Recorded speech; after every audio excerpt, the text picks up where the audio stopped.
Bismillahirrahmanirrahim. Muy buenas tardes. Yo soy Shoaib Sati, presidente de PAC Federación España. Hoy nosotros estamos recogiendo dineros para inversiones que está en Pakistán.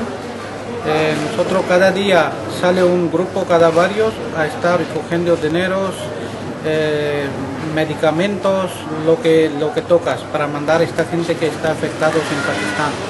Pues nosotros va a seguir hasta que gente que está afectados va a salir de este problema.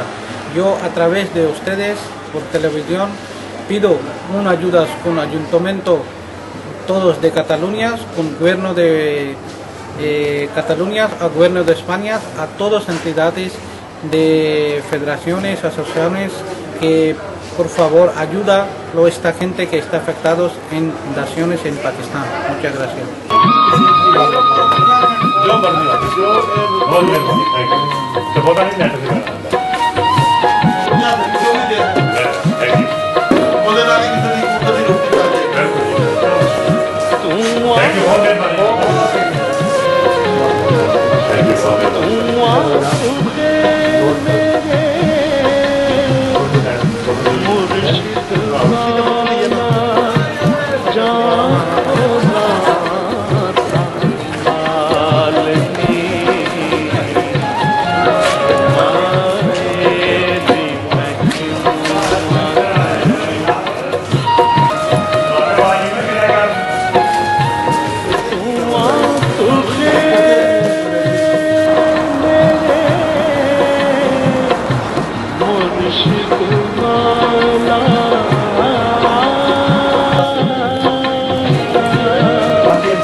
शामिले